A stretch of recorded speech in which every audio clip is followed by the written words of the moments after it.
After 8 years of growing poverty and desperation, more and more Canadians are suffering with depression.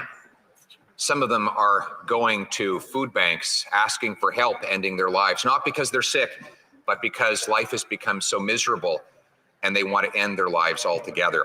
This government has suggested veterans should end their lives instead of getting help that they need. And now they've announced that a year from today, they will introduce measures to end the lives of people who are depressed. Will they recognize that we need to treat depression and give people hope for a better life rather than ending their life? The Honourable Minister for Mental Health. Mr. Speaker, I think it is totally irresponsible for the Leader of the Opposition to misrepresent what this means. All of the assessors and providers for MAID are purposely trained to eliminate people that are suicidal. And so this is for...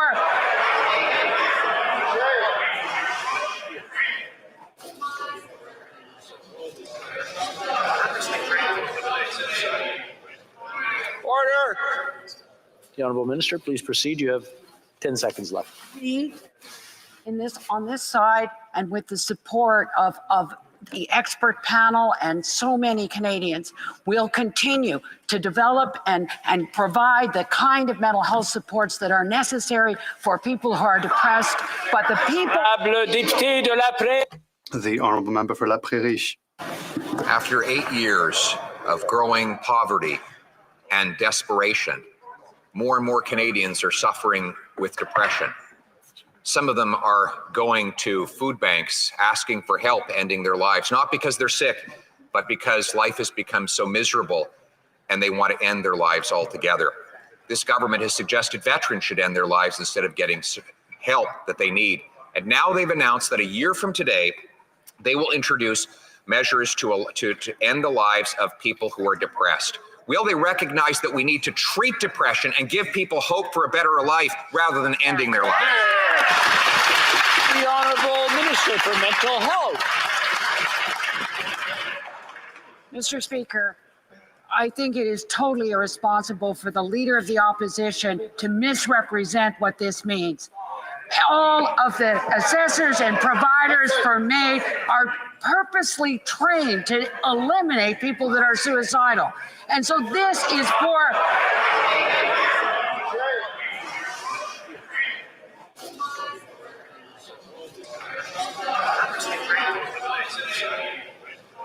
Order. The Honorable Minister, please proceed. You have 10 seconds left. in this on this side, and with the support of the expert panel and so many Canadians, we'll continue to develop and provide the kind of mental health supports that are necessary for people who are depressed. But the people. The Honourable Member for La Prairie.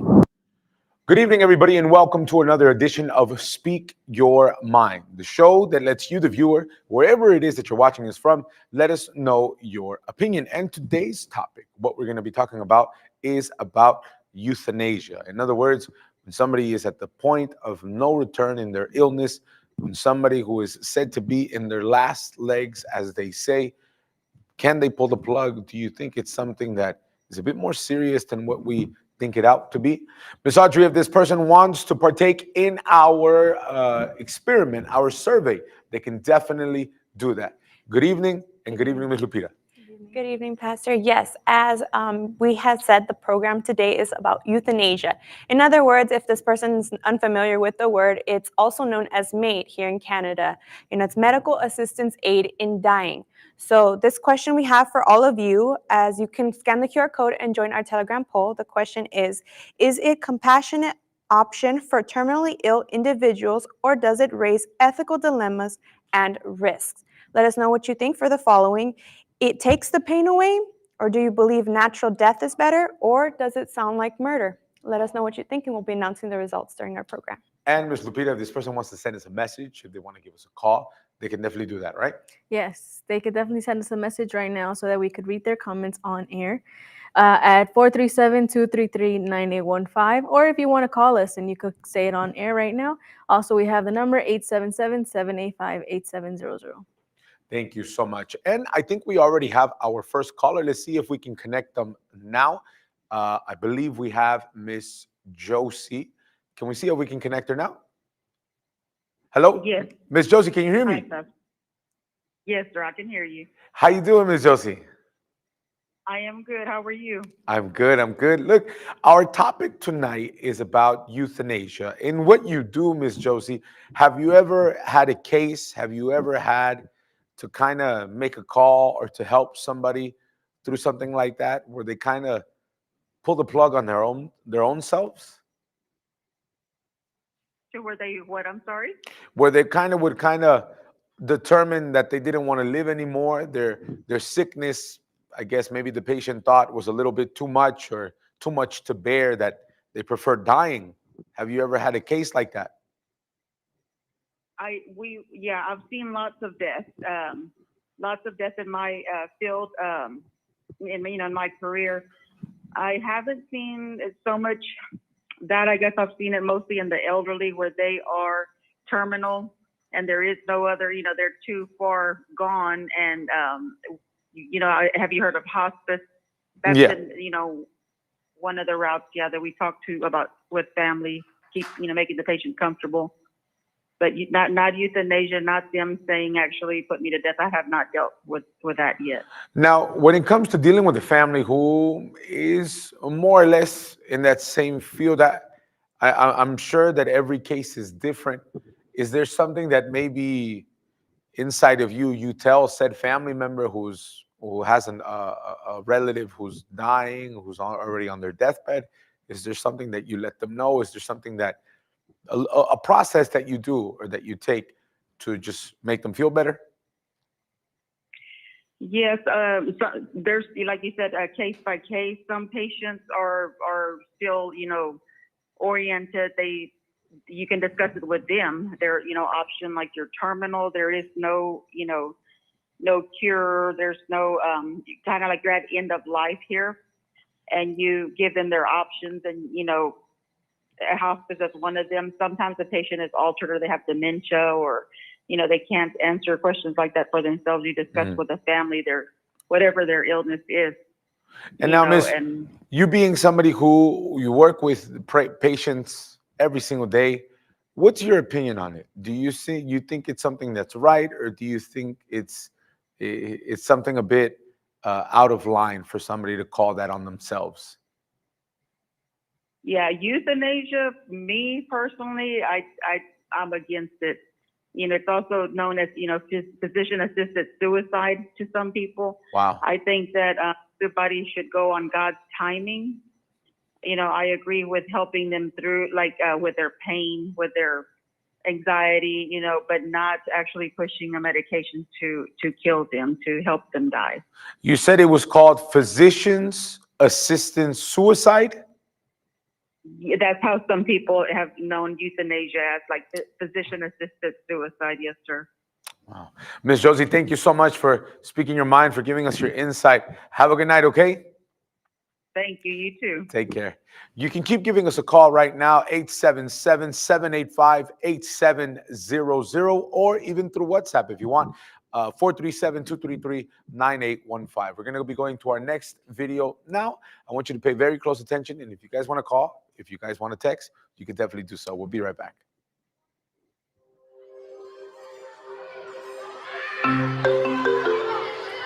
Euthanasia is ending your life because you have an illness or a medical condition which you do not want to live with. Euthanasia means assisted suicide when times are tough, maybe when the quality of life isn't great. I know it's used a lot in vets when an animal is in a lot of pain or simply just won't live for long. Rather than prolonging the pain, they'll just injection and done. A terminal disease is when you're going to die from it in the end anyways. Someone who's terminally ill might want euthanasia because they won't get better. So they see it as, I can't do these things that I would like to do and it's too much pain to live. So they choose to die instead. Active euthanasia is where someone has used something to help a certain patient die. So, for instance, a lethal injection would be active euthanasia. In England, it's not legal. I know that. Usually most people go to Switzerland. And then passive is where people are allowed to die. So maybe switching off the life support machine when they're suffering or very ill, they're not going to recover. Voluntary euthanasia is where you know what's going to happen to you and you say that you want this happening. Non-voluntary euthanasia is where another person made the decision for them to die. So, for instance, a doctor or family member. I don't really agree with it because I think that you shouldn't end your life just because of, like, maybe if you're paralyzed, then you could still live maybe 40 years. Quality of life is when you have a good life and you feel like you can do the things you want to do and capable of doing those things. If the quality of life isn't good, I'd want them to have a nice ending to life instead of being in pain, suffering. Dying with dignity is like they want to go to euthanasia because they want to die before they get to a stage where they're no longer able to do things themselves and they have to have other people to do it for them. So say if you couldn't even like wash yourself and stuff like that, maybe that's classified as not being dignified. Some people, they can't walk. Some people can't do normal everyday things that people take for granted. If you have your family support and you're not undignified, are you? Because they're just looking out for you and helping you come through like your illness. I think euthanasia should be allowed because it's their life, so they should be able to choose when they die. I think that you're kind of wasting your life just because you want to end it because it's too hard. But I think there's a lot of things that that could help that. There's like groups that you go to. I think that going to euthanasia is kind of just taking the easy option. I believe in the sanctity of life. Sanctity of life is like how some Christians and Muslims believe God gave you that life and only He has the right to take it away. I think God gave us life and we are not the ones that should be taking away our own lives. In the Quran it says that you shouldn't, only God has a decision to take a life and I'm not God. This is where I will say I'm not a true Buddhist because when it comes to my religion, killing is very bad, and especially when you kill yourself, that is the worst thing you could possibly do. But personally, I believe it is your choice. I think that people should let God decide when they die. He created us. That means he's gonna decide when he ends our life. Because if you've been good all your life, Christians believe that you'll go to heaven. But if you decide to commit suicide or get assisted suicide, you're gonna go to hell. Euthanasia shouldn't be allowed because I'm a religious man. In the law of God, like, you are still taking your own life, so it's classed as murder. So if you was to commit euthanasia, you wouldn't really have much to look forward to because that's probably the biggest sin. Well, it's not full out murder because they want to die and they're not living the life that they want to live. If a cure was found after a person had had euthanasia, it wouldn't be so great because the family would be in more grief. They'd be thinking that the person would still be there with them when they've wasted their life. So that wouldn't be great, in my opinion. That would be one of the negatives to euthanasia. I think euthanasia should be allowed, but it should definitely be their choice. It's going to be checked by psychologists and people who know about that. So it's going to go through a series of tests to know if the person's mentally well for that. So it's not going to just be a spur of the moment thing. If they're not mentally stable, then the choice should be going to their closest family member. It should be taken with caution because it might just be a split-second decision. So I think one day you apply for euthanasia and in a month they ask you again. If you still want to end it, then you should be allowed to have that choice. But of course, multiple doctors should confirm that you are definitely going to die. There's no way around it. I think that there's other alternatives to euthanasia, like hospices, because they you can go there for like end of life treatment. That could be a lot easier on the family as well, because at least then they've got time to take in what's going to happen, and they know that eventually the family member's going to die, but then they're dying in a nice way and not just ending it by killing themselves. Well, I think our hospice is a really good thing, because if you have a terminal illness and you're going to die anyway, you want to be around people, or you might want to be around people who know what you're going through and who understand you and are doing the best that they can to try and make your death, I guess, as smooth as possible and as comfortable as possible. And they're just trying to do what is best for you. There's new hope tonight for Canadians suffering with intolerable pain. A bill expanding access to assisted death has received royal assent. Those who aren't near their natural death now have the right to seek medical assistance in dying. But as Heather Yerkes West reports, some groups feel the new law puts some vulnerable Canadians at risk. Janet Hopkins has been living with a serious autoimmune disease for the last 13 years. She says she lives in constant pain. Since last February, I have been thinking of suicide. I've talked to my family about it because the pain is excruciating when you get a flare-up. Because her condition was not life-threatening, Hopkins had not been eligible for a medically assisted death. But with the passing of Bill C-7 on Wednesday, that all changed. I started to cry because I've wanted this for so long. Under the new law, intolerably suffering Canadians who aren't near death become immediately eligible. It also removes a requirement that patients be able to give final consent at the time of their death. And that's wonderful, because what's happened in the past is many people have had to opt to take their death early in order to avoid that situation because they were at such fear and risk of losing capacity. The government had until next week to bring the law into compliance with a 2019 Quebec Superior Court ruling that found Canada's previous law was unconstitutional. In 2 years, access will also expand to those suffering with severe mental illness, something opponents worry will put vulnerable Canadians at risk, particularly those from Indigenous communities, where mental health supports can be difficult to access. It sends a culturally and socially acceptable message that suicide is one option to end one's suffering, and that is contrary to our message that we're sending to our youth. The new law requires people not facing imminent death undergo a 90-day assessment before a medically assisted death can be accessed. Heather Yerkes West, Global News, Calgary.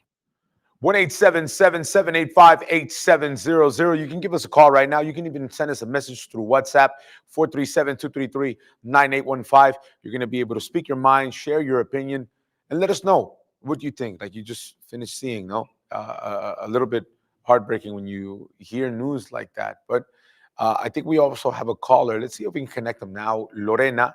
Lorena, can you hear me? Lorena? Hi, sir. Yes, I can hear you. Lorena, how you doing? I'm doing good, thank you. Lorena, quick question. Have you ever had an experience where euthanasia was something that was present, maybe not with you, but with a family member? I've never had an experience with the procedure, but I've, definitely had like very traumatic deaths. I would say like in my family, we've had like my grandfather, he passed away with a stroke, and sadly enough, I found him having that stroke. And then we had my uncle who had a very anticipated death because he had throat cancer. Yeah. And on my uncle's like last day, he was on hospice, so he definitely lived like those years. He just like 2 years with the cancer, and then like the last like 90 days, I think you can say, it was very like he had so much pain that he couldn't even feel it basically. And he himself, he paid for his like what the procedure would happen after that, like his funeral, everything. He had it paid off because he just didn't really want to live anymore. And thinking about it, he probably would be a type of person that would have probably even considered the procedure. Me, I'm against it, and Yeah. I'm definitely living by that of overcoming. That was going to be my next question. When you see things like that happen in your family, you kind of already on your own, you kind of form an opinion. I'm guessing that was something like you said, a little bit traumatic, a little bit that kind of left a mark on you. Now, on top of your own case, seeing with your family members, why would you be against it? Or why would you not be in favor of it? I think it's because I honestly would more consider it, definitely like the lady before me said, no, with that like physician suicide, I guess like a medical suicide kind of thing, where you, not that you want to die because you are tired of living, but you definitely want to die without that, you like dying without hope. You don't even want to have that pain anymore, I'm guessing. Yeah, it's living without that hope of being able to recover. Or if you're young and you, for example, you have cancer and a young person thinks, oh, that's it, my life is over. It's living like that mentality. And now let's say someone is watching us and they're on hospice, or there's somebody who they have, just like the last video that we showed, they have such excruciating pain that they don't want to live like that anymore.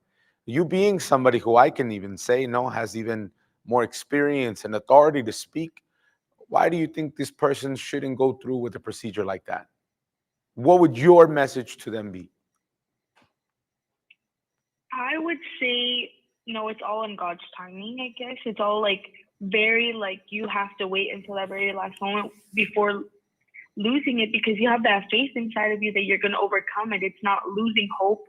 It's maintaining. We saw it in COVID-19 where at peak, that's when most people were dying because they were stressed about what they were living. And now that it's barely around, you don't see anybody dying from it because they don't have that mentality, I'm going to die, I'm going to die. Of course. So you think one can be accompanied and not just motivated, but can even change the idea that there's no hope, because there is. Yeah, I think that there's a lot of hope. No one has the right to take someone's hope, and no one has the right to even lose it. If you're definitely living with that pain, try overcoming it. Definitely there's something that's better for you. Think about what's better. Think about the future. Don't start thinking about death. I don't think the first thing that someone should think of is death. Lorena, thank you so much for speaking your mind. Have a good night, okay? Thank you. Take care. You can keep giving us a call, Miss Audrey. Mr. Peter, I think we have some comments regarding our topic, right? Yes, Pastor. We have Teresa that sent us a message that said like this: being a Canadian, I've heard a lot about this debate. I think the issue is that our social services are crumbling, which makes MAID a little bit more of an appealing option for people who have nowhere left to turn. The problem, therefore, is not MAID, but the crumbling social services. We should be making housing affordable, healthcare accessible, and other such changes, at which point we will be sure that people accessing MAID aren't doing it because they have no other available options. And we have JD that says like this: I work in a long-term care in Canada. I work with people of all ages who are dealing with a variety of diseases and illnesses that completely impact their quality of life.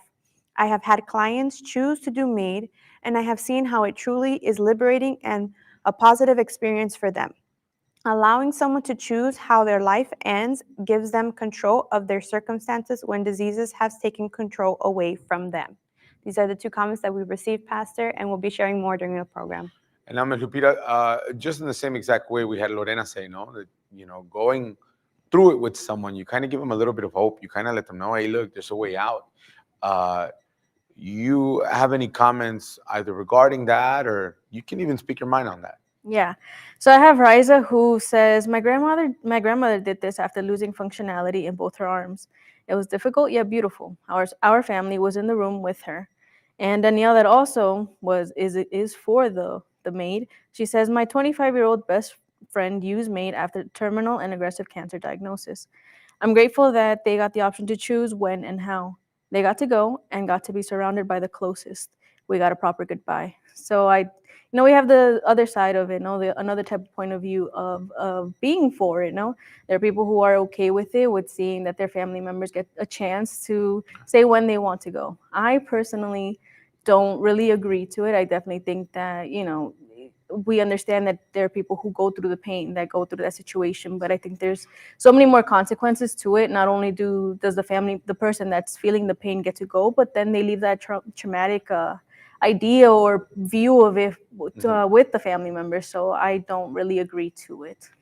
Well, thank you so much. We're gonna go and check now what the streets of Toronto had to say. You can keep giving us a call, 1-877-785-8700, or you can even send us a message through WhatsApp, 437-233-9815. We were here in the cold streets of Toronto, and we asked everybody what they thought about our topic. Pay attention.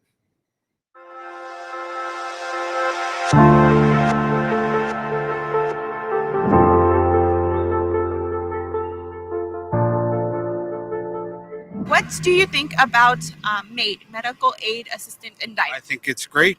I think it's something that makes sense.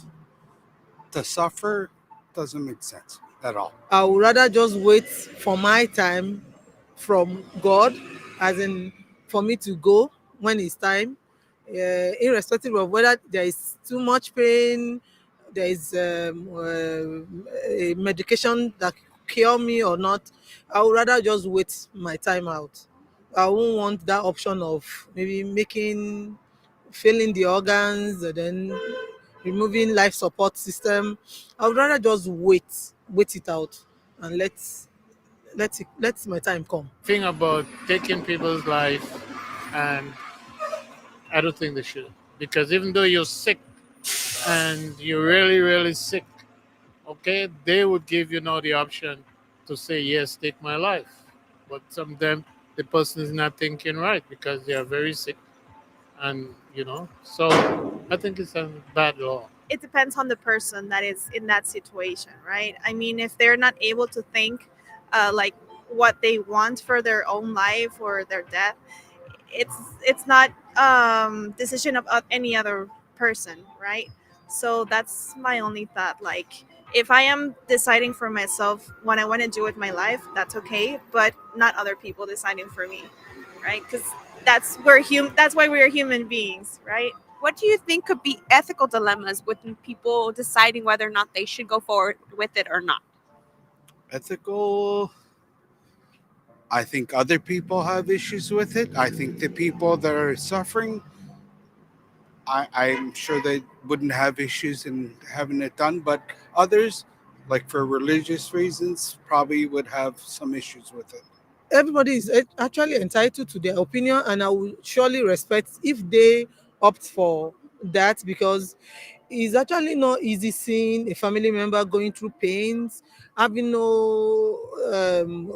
nothing to help out with, and it's their opinion, and it's something that I will respect that if they want it. I guess, again, with the basis that we are human beings, hope right? There's always hope. So I would say yes, go with it. Like, do everything that is in your hands to help the people. How do you think the legalization of this in Canada impacted discussion of ending life and medical ethics? How do I think it? I think it would be a great thing if it was legal. Definitely. It actually became legal in Oh. 2016. See, that I didn't even know, but I'm Yeah. sure there's still a lot of religious opposition to it, but suffering. I think, as somebody who survived cancer, I'll tell you, those that have had cancer and have had, put in these places where they spend the rest of their life, doesn't make sense to me. Go in dignity. I would deny. I wouldn't pass that law, or how you might call it, on anyone, especially a relative of mine. No. Think God give it life, he's supposed to take it.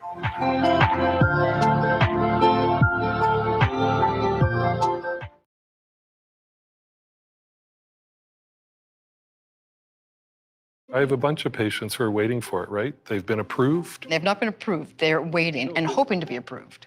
These two doctors have conflicting viewpoints on euthanasia in their country. I think Canada's approach to assisted dying has been successful. I am very concerned about medical assistance in dying laws in Canada. Euthanasia became legal in Canada in 2016. They call it medical assistance in dying, or MAID for short. Since then, the number of assisted deaths in Canada has risen to over 10,000 people in 2021. That's more people by raw number than any other country where assisted dying is legal. In 2021, eligibility for MAID expanded to include people who are not nearing the end of their lives. And starting next year, that will include people suffering solely from serious mental conditions too.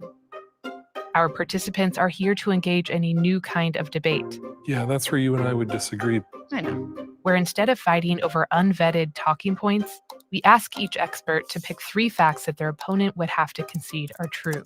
Dr. Maher, do you agree that these facts are true? I do. Dr. Green, do you agree that these facts are true? Yes, I do. They'll present their facts and they'll each get a chance to respond with a footnote. And after the fact exchange, we'll also have 4 additional rounds to further clarify their positions. This is a fact-check debate about euthanasia in Canada. Here we go. In Canada, assisted dying is a rights-based issue resulting from constitutional court challenges. The legalization of assisted dying did not come about due to voter-initiated ballots, as happened in some US states, or because the government thought it was a good idea, both of which can change with shifting political winds. Importantly, these court cases were brought and won by people with both terminal and non-terminal illnesses. It is true that court cases gave people who didn't have terminal illness the right to have assisted deaths. But one of the plaintiffs in that key case, Jean Truchon, who had cerebral palsy, when he was considering getting assisted death, what he said was that it was the loneliness that was brought on them by the pandemic that was leading him to make that choice. So I'm really concerned about what that means for people in Canada who will make choices to die, not for medical reasons alone, or maybe not even primarily because of medical reasons, but because of social reasons, poverty, isolation, loneliness. That worries me a great deal. Jean Truchon ultimately led his challenge to the new law for assisted dying because he was about to lose function in his remaining limb. That was his initial incentive. Ultimately, this comes down to a question of rights and who, if anyone, controls our lives. My name is Dr. Stephanie Green, and I'm a provider of assisted dying in British Columbia, Canada. I've always been taught about the importance of patient-centered care, and I have found it to be profoundly meaningful to be involved at this time in their life and to provide and facilitate their final wishes. There are 15 countries that allow some form of medically assisted dying, including 10 US states and Washington, D.C., that allow people with a 6-month prognosis to self-administer a prescribed drug. Canada is one of 8 countries that allows assisted dying for people without a terminal diagnosis. Next year, it will join most of these countries in extending eligibility to people whose only condition is a mental illness. In these countries, cases involving primarily psychiatric conditions are rare. In Belgium and the Netherlands, they made up about 1% of all cases. Canada's assisted dying laws lack the safeguards that other countries have. There is no requirement that all reasonable treatments at least have been tried by the patient. The doctors are able to initiate the conversation. There is no review process. There's nobody looking to see whether people in Canada licensed to do this have in fact followed the law and followed the rules. Canada rejected paternalism in medicine quite a few decades ago. The Supreme Court decision states that a patient is not required to undertake medical treatments that are unacceptable to the individual. We have long accepted that patients can refuse medical treatment even if the result of that refusal is death. There's actually a very rigorous process in place for this assisted dying model. There's a number of eligibility criteria, but once they're met, there are on top of that a number of procedural safeguards. Of course, we're in complete agreement that paternalism is not a good thing, and every Canadian is free to make their own choices. But when we're talking about assisted death, we're talking about choices made at a point in time when a person is profoundly vulnerable. My name is John Maher. I'm a psychiatrist with a community mental health team in Ontario, Canada. My goal is to help my patients live their lives the way they want and to do all we can to ensure that mental illness and all that follows from that doesn't keep them from living full, rich lives.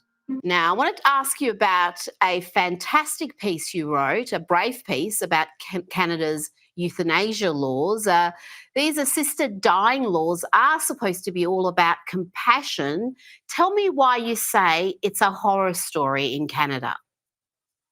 Well, I've written before quite a lot about this subject. It's a horrible subject, euthanasia, because end-of-life care is always an incredibly sensitive issue. And people have incredibly strong views in every direction. There's an issue of bodily autonomy and much more. But in recent years, I've interviewed doctors in, for instance, Belgium and the Netherlands who have performed euthanasia and continue to do so. And I noticed when I first started speaking to them that there was one thing in particular, because Britain was looking at euthanasia at this time.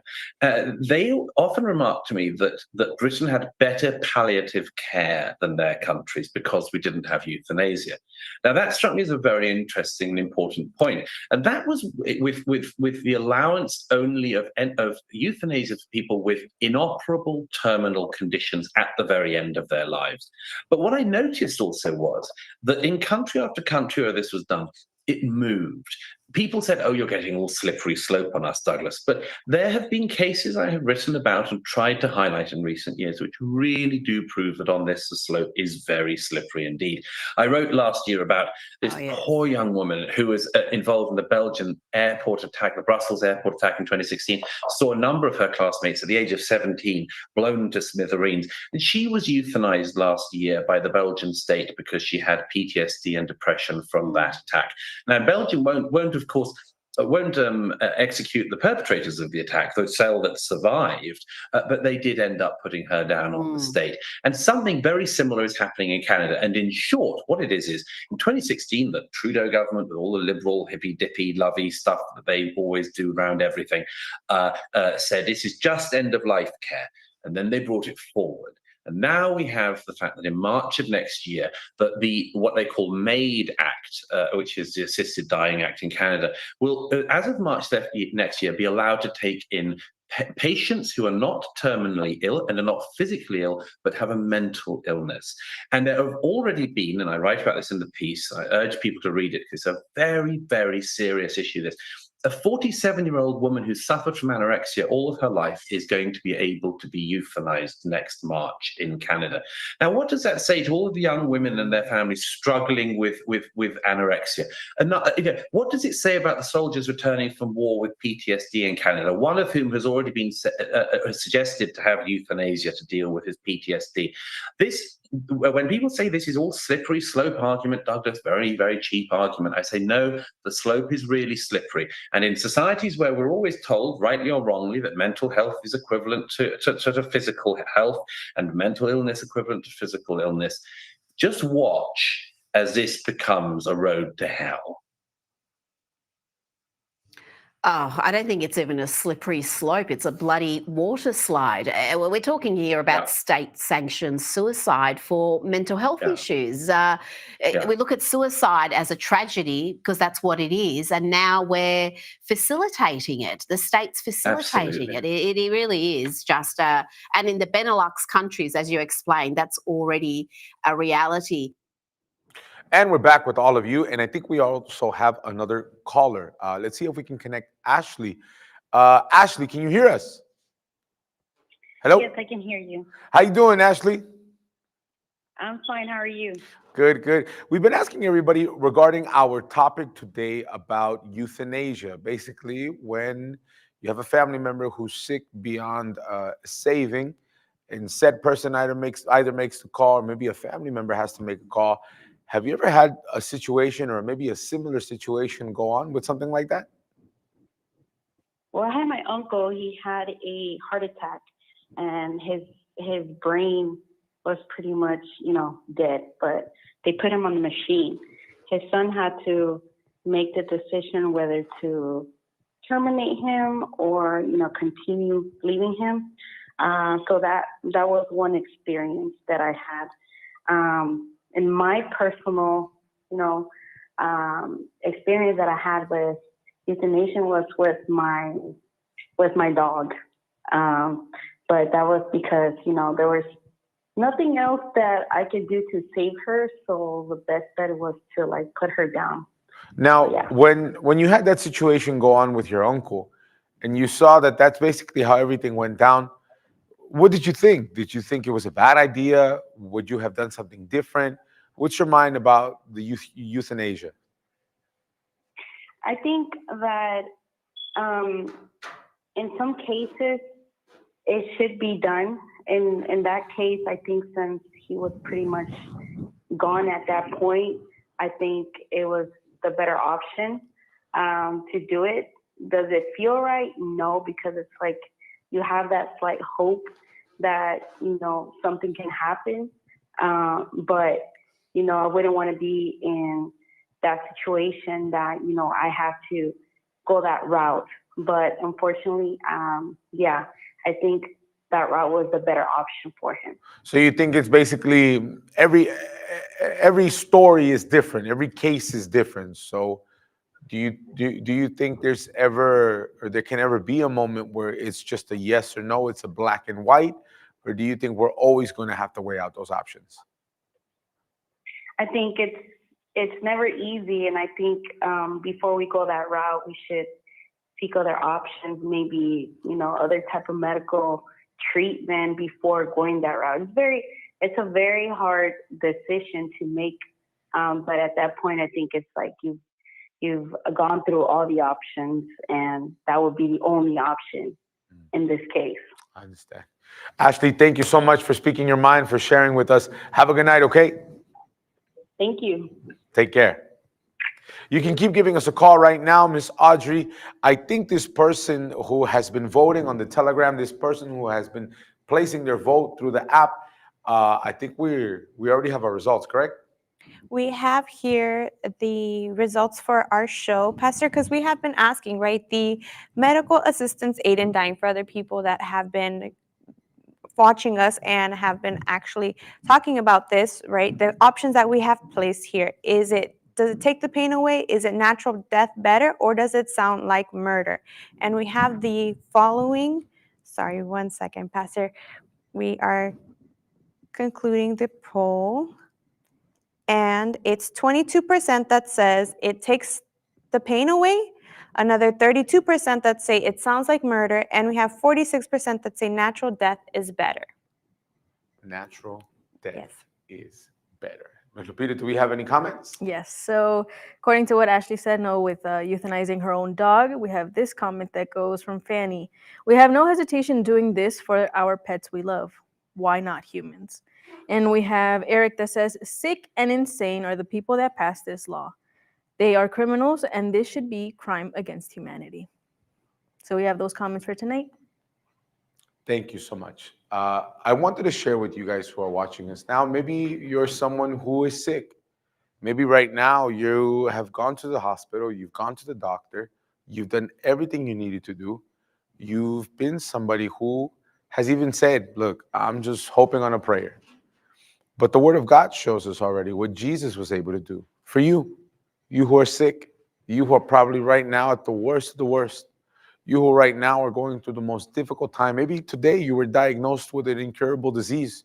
Today you just got out of the hospital, or maybe today you just went to the hospital. But I promise you there's a way out.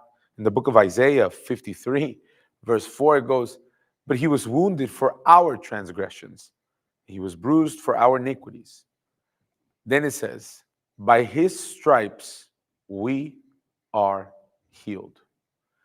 So the Word of God is what allows us to understand that to our solution or to our problem, there's a solution.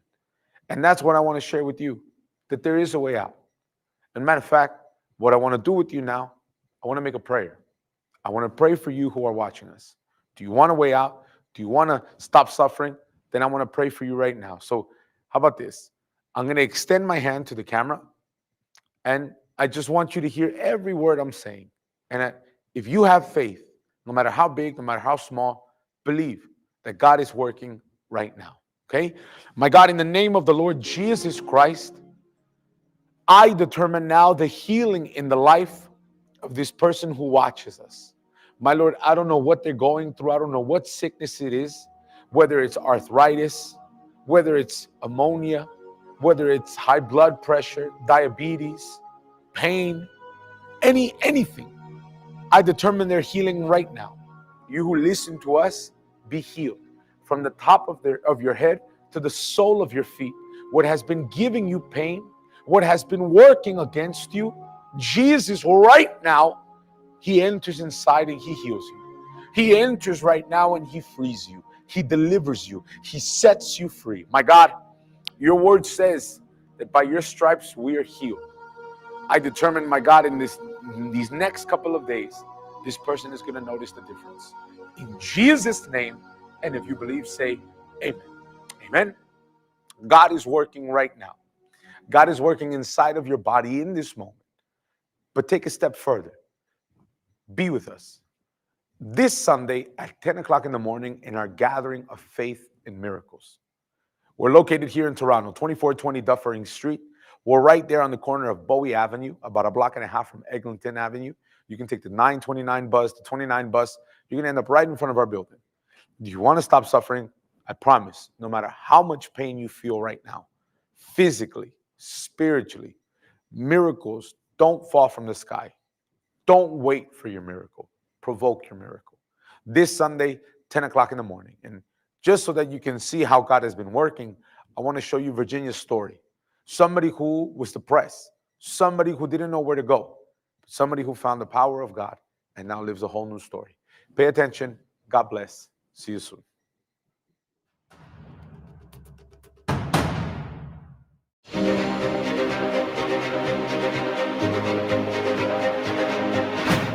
I had a lot of problems, and they started at work. Things started to get overwhelming, and I had to leave that job, and that was the only source of my income. And when I left the job, I thought things were going to be better. I was going to find a new job, but it was hard to find a new job. So then I started getting very depressed, frustrated, and started having insomnia, really bad insomnia. And I went to the doctor and I tried to get some help, and she put me on a medication that made things worse. I had suicidal and homicidal ideations. I went back to the doctor and told her that I couldn't function with this medication. All I would do was cry. And I was walking around like a zombie.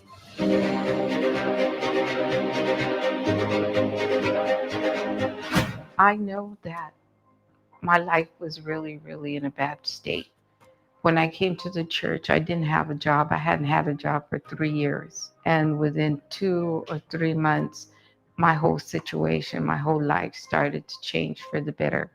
I got baptized and I surrendered my life to the Lord. And I started feeling much, much different. Things started to flow more easily for me.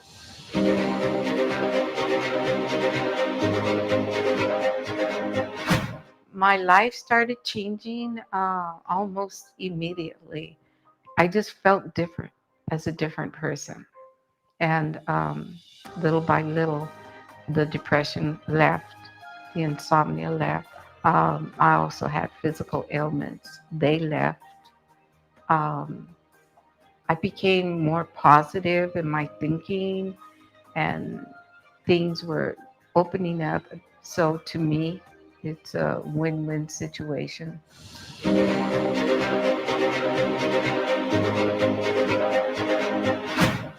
Today, I can truly say that I'm very, very happy. I wake up with a smile on my face. I get a complete 8-hour sleep at night. If I stay up, it's because I choose to see a late movie or something, but not because I have insomnia or depression anymore. And there's a sense of peace, joy, and happiness in my life that wasn't there before. And I really appreciate that, because no matter what I'm going through, I have the assurance that the Lord is with me.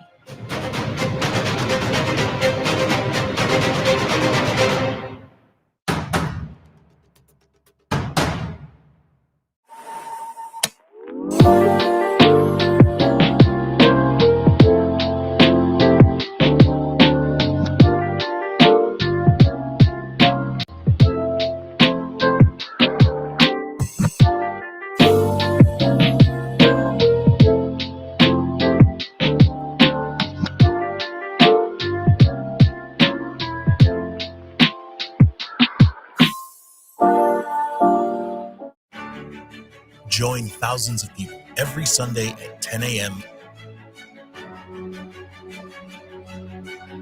in one faith.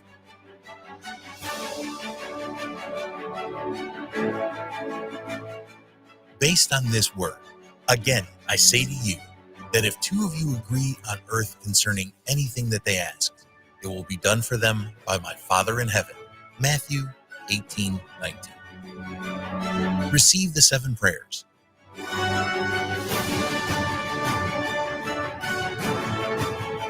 I don't know how long I had that disease, but the way I found out is I had went to the doctor to have my annual physical. So they called me about the results and told me to get to the hospital because my sugar was so high that was threatening a stroke. So I participated in drinking the blessed water.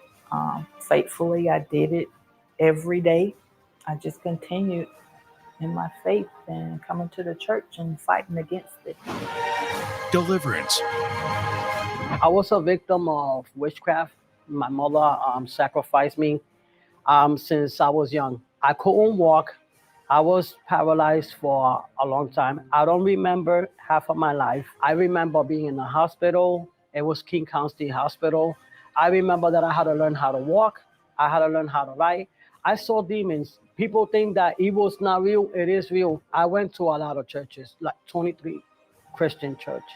And I never felt like I felt when I came to the Universal Church. But when I came to this ministry, from the very first time that I stepped through that door, I knew there was hope in this church.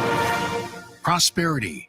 I had a business that was doing at one point rather well and went down substantially, and experienced just hard times trying to bring it up. I experienced also 3 deaths in my family. My mother, my father, my brother passed away. Then we had the recession, and I really never recovered from that. And it's still hard times, but since I've been coming to the church here, my business is starting to recoup. I see opportunities where my phone is ringing. I want this house built. I want this done. I want this done. my business is starting to take off to another dimension. Family. I was about to separate with my husband, and during the time I was coming to church, I learned to forgive. And when I learned to forgive, I started working on my relationship with my husband. And when my husband never opened up to me, never told me what was going on with his life, until one day I got a knock on the front door, and it turned out to be the police. And I had to learn, okay, God, you are here. I learned through the church, through tribulations, you use your faith. And that's when I said, hey, that God is talking to me. This is a way I'm going to find a solution to my problem. Love life. And my husband and I were very happy, loving.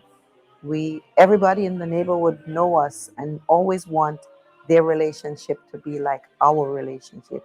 Our relationship was an example that people wants to follow. Until one day I found out that my husband had someone else. And that turned me into a bitter and an angry person. Me surrendering my life to the Lord, I got baptized, was filled with the Holy Spirit. Now I have no hate. I'm not angry. I want to even save other people.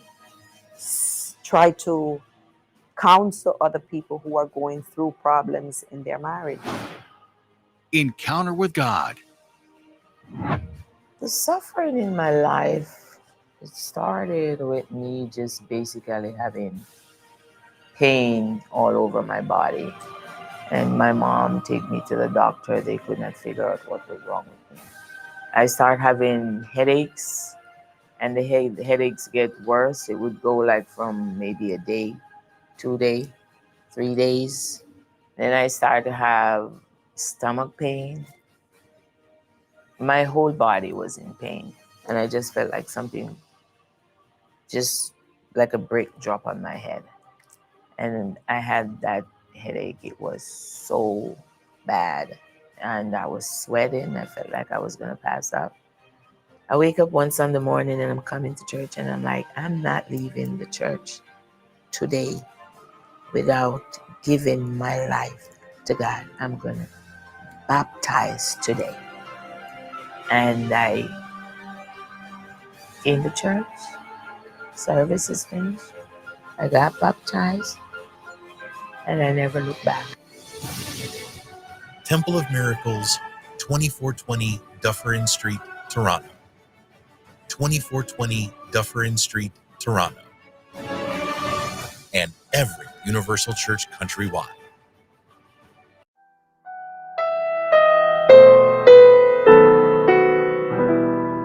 Lift up my eyes to the hills. From where does my help come? My help comes from my Lord, who made heaven and earth. He won't let my foot be moved. He who keeps me is the Lord,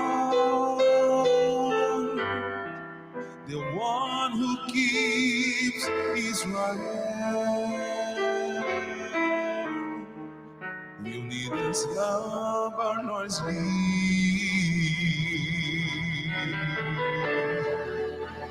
The Lord is my keeper. He's the shade on my right hand. He keeps my soul.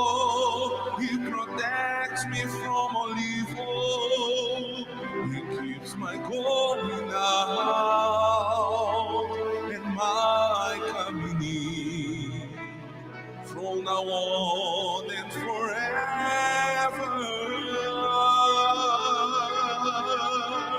The He's my keeper.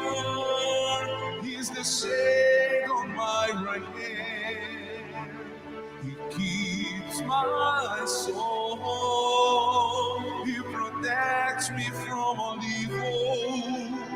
He keeps my going out and my coming in, from now on and forever.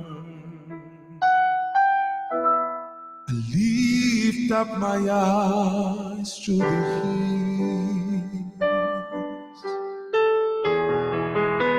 From where does my help comes?